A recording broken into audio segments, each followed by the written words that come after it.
The last toast ended, and the wedding guests clapped with practiced cheer. No one noticed Olivia Vance push back her chair. She rose slowly, the soft gray of her dress blending into the dim reception light. The DJ, who had been waiting for this moment, met her eyes and handed over the microphone. Thank you. From her purse, she pulled out a folded paper. The creases were deep, as if opened and closed many times. As she unfolded it, the embossed seal of a notary public caught the light. The room fell silent. Someone set down a champagne glass too hard, and the clink echoed. William Hart, the groom, went very still at the head table. Olivia held the paper at chest height, her expression calm and unreadable. To understand her gesture, you have to go back 11 months, to the day William Hart signed this same paper. 11 months earlier, William sat across from Olivia in a quiet corner of a cafe, his hands shaking around a cooling coffee cup. I know I messed up, but I swear there was never anything real with Sophia. You're the one I want. You expect me to believe that after everything? Words aren't enough anymore. He slid off his chair right there in the cafe and knelt beside the table. Patrons turned to stare. Then write down what you need to hear. I'll sign it. I'll swear it before a notary. Just don't walk away. Olivia didn't answer with words. She pulled a blank sheet of paper from her bag and slid it toward him. He wrote each word she dictated, including the line Olivia insisted on, a denial of any romantic interest in Sophia Vance. A notary public, called over from the counter, pressed the embossed seal onto the page, making it legally binding. Olivia folded the paper once, then twice, the creases sharp. She tucked it into her leather folio without another word. That piece of paper, signed and sealed, would wait in a drawer for 11 months. William had no idea he had just handed her the weapon that would destroy his wedding. Before the signed promise, before the wedding, Olivia and William were the couple everyone assumed would marry. 5 years they lasted, until his work pressure became a convenient excuse for distance. William's been pulling away. And Sophia? She's suddenly his confidant. Something isn't right. One cold evening, she drove to his office to surprise him. He wasn't there. His car was at a bar across town. Through the smeared glass, she watched her twin sister lean across the table and kiss the man Olivia had loved for 5 years. He swore he was working. She swore she was just helping, and I believed them. She didn't confront them inside. She walked to her car, drove home, and waited until morning to call Sophia. Oh, honey. It's not what you think. Well, it is, but honestly, he was miserable with you. He needed someone who actually listened. Liv, I didn't mean to hurt you. It just happened. Sophia was there when you weren't. That was the end. Olivia packed every photo, every memory of him, and shoved them in a box she wouldn't open for months. Sophia never apologized. She behaved as if she'd done Olivia a favor, removing a weak man from her life. 8 months later, a photo appeared on her phone. Sophia and William, cheeks pressed together, her left hand raised to the camera. A diamond glittered on her finger. She really did it. She's marrying the man I dreamed of spending my life with. Their mother, Karen Vance, was the loudest voice of celebration. She posted crying happy emojis online and called every relative she knew. My baby's getting married, and to someone who already feels like family. It's perfect. A week later, Karen arrived at Olivia's apartment unannounced, a folder of wedding plans clutched to her chest. I know this is delicate, sweetheart, but it would mean so much if you could be there for your sister, for the family. You want me at the wedding of my twin sister and my ex-boyfriend? Don't be bitter, darling. Sophia found happiness. You'll find yours too. Right now, she needs her twin by her side. Olivia looked at the photo Karen thrust toward her. Sophia in a wedding dress shop, beaming, Karen dabbing her eyes. It was a performance, and Olivia was being cast as the supporting actress. She agreed to attend. She didn't tell Karen about the documents still in her drawer, waiting like a promise frozen in time. The formal invitation arrived on a Tuesday, thick cream paper with calligraphy that spelled out her sister's name alongside William's. Olivia stood in her kitchen, the envelope unopened for a full minute. I already said yes, but holding this makes it real. Do I really want to sit there and watch them? She opened it mechanically, read the date and venue, and set it down on the counter. Then she walked to the desk drawer where she kept the document hidden and slid it open. She unfolded it and read the line William had written. "I have no romantic interest in Sophia Vance." He swore this not even a year ago, and now he's marrying her. A cold calm settled over her. The document wasn't just a wound, it was proof. She refolded it and slid it into the inner pocket of her purse. She picked up the invitation and placed it on the fridge door, a reminder of what she was about to do. 2 days before the wedding, Olivia called the DJ from the wedding program and asked if he could squeeze in one more toast. This is Olivia Vance, the bride's sister. I have a short reading I'd like to share. Can you put me after the best man? Sure. I can slot you in. Do you have a title for the speech? Just call it a family memory. The DJ typed it into his cue sheet and said he'd hand her the mic when the time came. Olivia thanked him and ended the call. That evening, she stood before her bathroom mirror and unfolded the document. She practiced the first words, steadying her voice. I have a document I'd like to read. It's a notarized promise, signed by a man who swore he'd never love my sister. Don't rush. Don't let your voice crack. They need to hear every word. She refolded the paper and pressed it flat against her chest. This was no longer a rehearsal. It was a final dress rehearsal for the truth. She placed the document back in her purse and turned off the bathroom light. The wedding was 36 hours away. The rehearsal dinner filled the venue, a preview of the grand spectacle. Olivia arrived in a simple navy dress, her purse held close against her hip. Darling, you look lovely. Isn't this just perfect? I can't stop crying happy tears. Olivia, I'm so glad you made it. Tomorrow will be beautiful. William is everything I wanted. Good to see you, Liv. Just smile, nod, keep the document hidden. Tomorrow they'll all understand. Throughout dinner, Sophia basked in attention, her laugh too bright. William glanced at Olivia only once, then looked away. To my twin daughters, who deserve all the happiness. Tomorrow, Sophia's dream comes true. Olivia lifted her glass with a practiced smile, the clink of crystal covering the sound of her heartbeat. As the evening wound down, she excused herself early. Sophia squeezed her hand, possessive. Outside, in the cool night air, Olivia let the smile drop. Tomorrow, the performance would end. Sunlight streamed through her window on the wedding morning. Olivia stood before the mirror in the gray formal dress, the collar pressed against her throat. She smoothed the fabric, then reached for her purse. This gray says I'm here, but I'm not celebrating. From the inner pocket of her purse, she pulled the document out and unfolded it one last time before the chaos. The notary seal felt cool under her thumb as she traced the embossed circle, then refolded it with precise edges. Today, William's promise either meant nothing, or it will mean everything. She placed the document back and zipped her purse.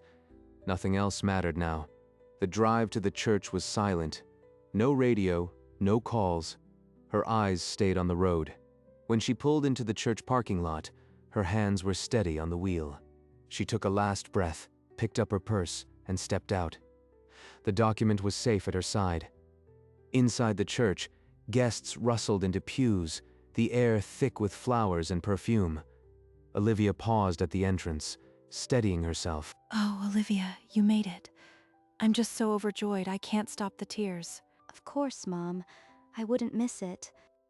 Karen squeezed her hand, eyes glistening, then led Olivia to the third row and stepped back. Third row. Close enough to see the doubt in William's eyes if he ever looked her way. The organ swelled, and the congregation rose. Sophia stood at the aisle's start, a vision in lace. She glided forward, bouquet trembling, her smile for everyone but the one person who knew the truth. William waited at the altar, his face pale under the warm church lights, his jaw tight. He's terrified. Good. In a few hours, he'll know exactly what fear feels like. The officiant opened his book, and the ceremony began. Olivia sat motionless, her purse a vault against her ribs. The officiant led them through the standard vows, their voices echoing in the stone chapel. Sophia's "I do" came too fast, William's barely a whisper. They exchanged rings, gold bands catching the light as trembling fingers slid them home, sealing a union built on secrets. He can barely keep his hand steady. I wonder if he's thinking of the promise he signed. Karen sobbed openly in the front row, pressing a handkerchief to her mouth, tears of joy running down her cheeks.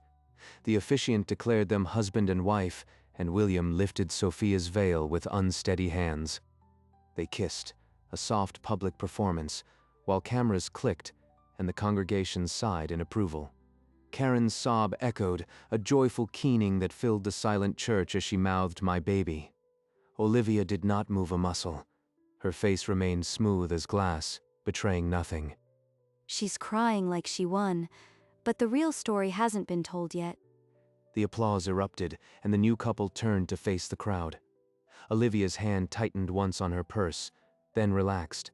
The reception barn glowed with string lights, champagne flutes clinking under the low hum of cheerful chatter. Olivia slipped in alone, her purse pressed against her ribs. She accepted a champagne flute from a passing tray but let the bubbles settle untouched, her gaze scanning for the DJ booth. There's the booth. Once I confirm my slot, there's no turning back. She placed the flute on a table and cut through the crowd, her movement unhurried, until she stood beside the DJ's console. Still on track? My slot comes right after the best man? All set. A family memory is queued up. Just give me the nod when you're ready to go. I will. She turned away and found a corner near the bar, her back to the wall where she could see the whole room. An hour until the toasts. They're all laughing, and I'm the only one carrying the ending. Her fingers brushed the purse where the document lay folded, the notary seal a quiet pulse against her side. Dinner plates were cleared, and a hush fell as the first toast giver, a teary aunt, raised her glass. Olivia cut her chicken into smaller and smaller pieces, none reaching her lips. A parade of relatives followed, each praising Sophia's radiance and William's charm. Karen cried anew with every tribute. The best man stood, grinning. He began with a college story about William that drew easy laughter.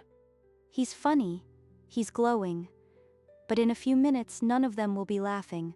The best man hit a sentimental note, praising the couple's journey and destiny.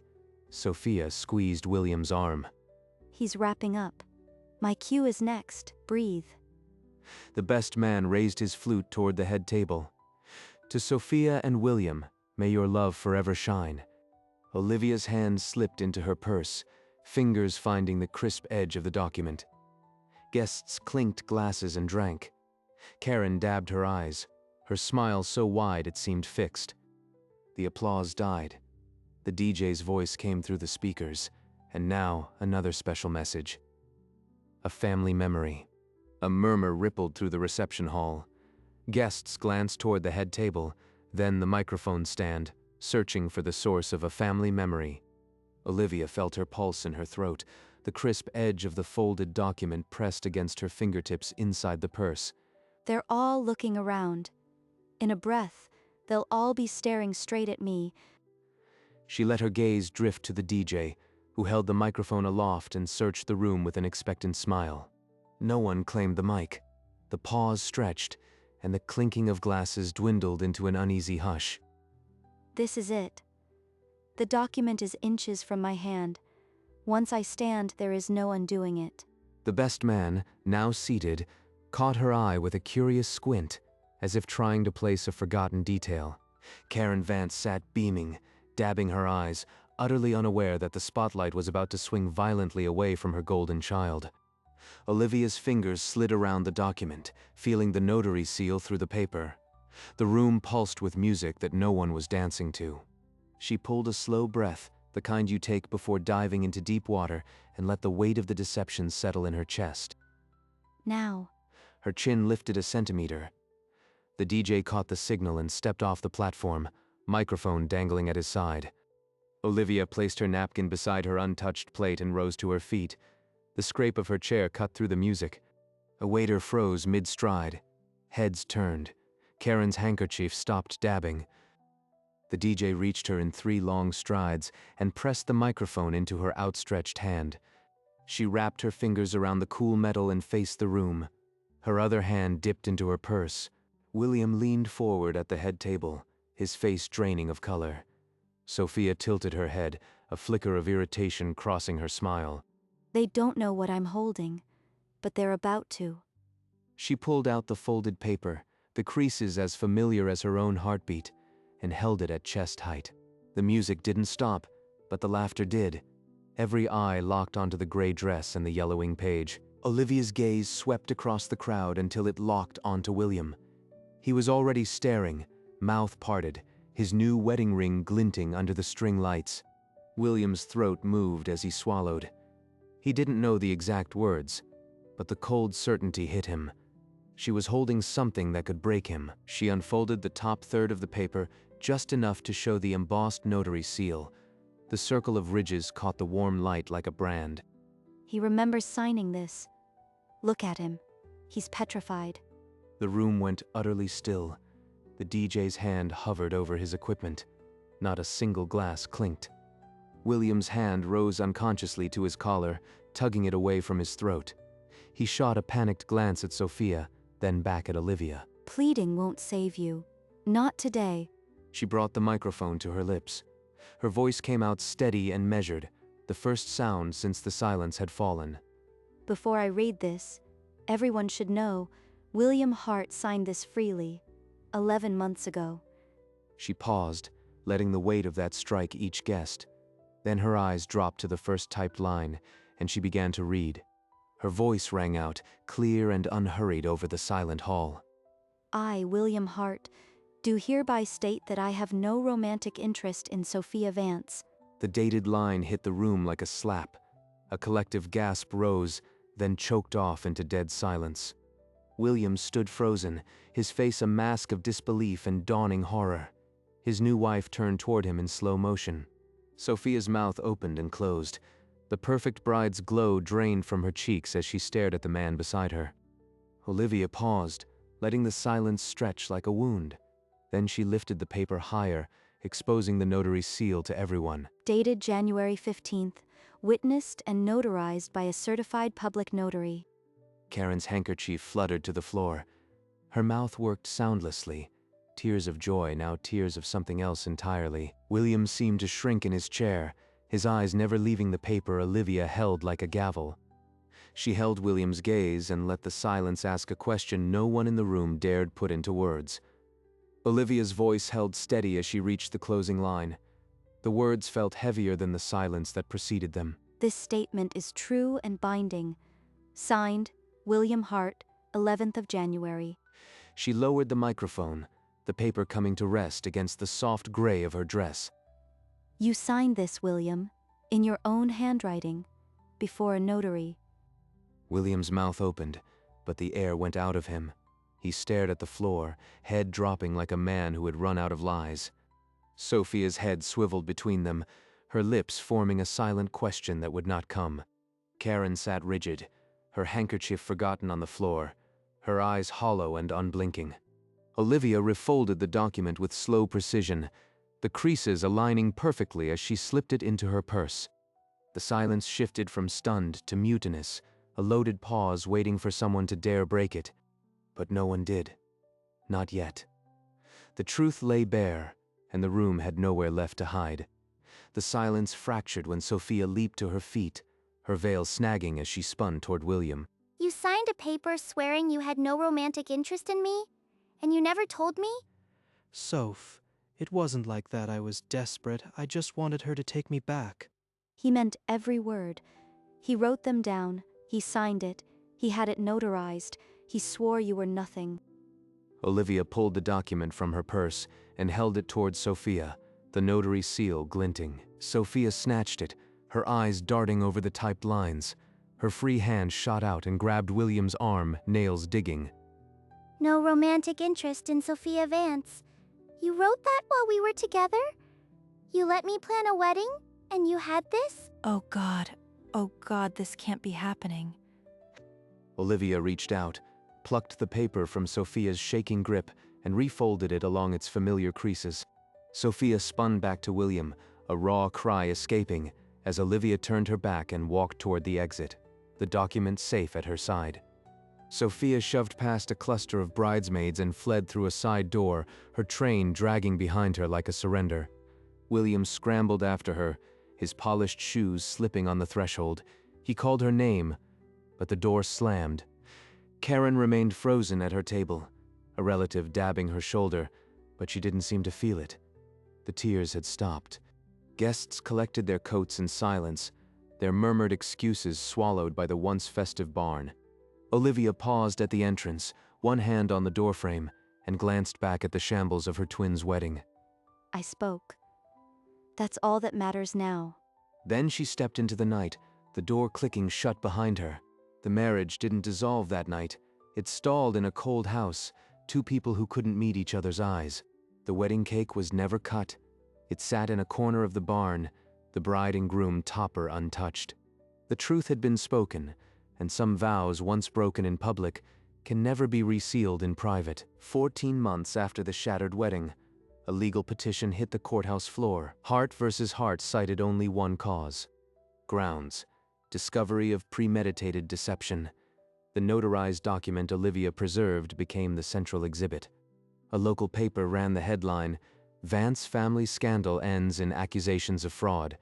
The gossip never died. Olivia read the article on her office screen, the sleek Vance Advisory logo glowing behind her. No joint Christmas card from the twins this year. Just me. The holiday card that went out that December bore one elegant signature: Olivia Vance.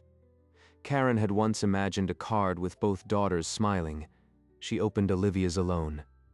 A later report noted Sophia vacated the marital home within a month, her ring and resentment the only things she took. The divorce decree stamped irretrievably broken echoed the sentiment Olivia had felt 2 years prior. Olivia closed the newspaper and looked out her window at the city, a small smile settling on her lips. Karen's finances crumpled under the divorce's legal fees and the stain of public scandal. The lake house, her last sanctuary, fell behind on payments. A distressed sale marker appeared on the lawn, then a foreclosure notice. The grass grew uneven where the sign was driven. Olivia spotted the listing on a quiet night at her consulting office, the price a fraction of its family value. That lake house meant more to her than blood, and now it's slipping away. She called the agent the next morning and submitted a cash offer before anyone else had a chance. In a sterile closing room, she signed her name on the dotted line. No one asked where the money came from. The deed transferred quietly. The new owner was Olivia Vance. She scheduled the locksmith for the first day of March, a small but final act. When she drove up that afternoon, the lake glinted silver behind the house. Mine now. On the 1st of March, a locksmith arrived at the lake house. The new deadbolt gleamed. Karen's car slowed on the road. She stared at the house she'd lost. She didn't exit. After the locksmith left, she drove away, her grip tight on the wheel. The no trespassing sign was new. Karen's eyes flicked to it before she pulled away. Olivia stood on the porch, a mug in her hands, the lake stained pink by sunrise. Peace.